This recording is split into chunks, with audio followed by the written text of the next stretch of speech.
Muhammad Nasir Abdurauf, and I'm here to give short online tutorial on the course on the physical chemistry, and the course topic is colligative properties.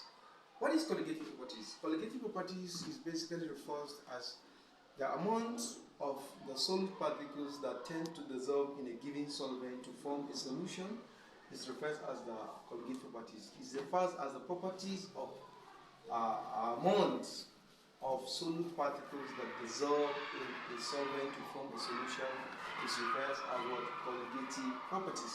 For instance, if we have a salt, and the name of the salt is sodium chloride, which is common salt. When you dissolve sodium chloride, when you dissolve it in the water, let's assume in 1 liter of water, they will completely dissolve. We are forming what now? Salt what? Solution. So the amount of the solid particles, the properties of the amount of the solid particles that specifically dissolve in 1 liter of water to form a solution is referred as colligative properties, and this is always called solute, and this is called a solvent, and this one is what? Form a solution. So is the amount of the solid particles that tend to dissolve in a given solvent to form a solution under a defined specific condition is what we refer as the colligative properties. It is a property that tells us what is the amount of that solute that specifically dissolve in amount of a given solvent to form a given solution respectively. When you have a solute dissolve in a given solvent, a solution will be formed. And based on that, we have the factors that affect all the properties of colligative properties. Colligative properties are basically how many? They are 4 in number. The first one is lowering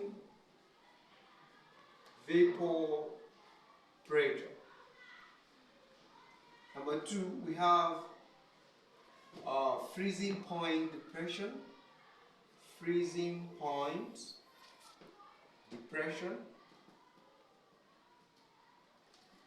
Number 3, we have boiling point elevation. And number 4, we have osmotic pressure. So these are the 4 colligative properties: lowering vapor pressure, freezing point depression, boiling point elevation, and osmotic pressure. These are specifically what we refer as colligative properties. We know what is vapor pressure. This is a pressure that's specifically exerted by atmospheric, or it's a pressure exerted by atmospheric pressure upon a boiling water, or upon a molecules of boiling water that has gained more kinetic energy in them. We have the freezing point depression, the boiling point elevation, as well as osmotic pressure. So, in a nutshell, we will explain word to word, line to line. But for now, we are going to stop here. I remain my humble self, Muhammad Nasir Abdurauf. Thank you very much for watching.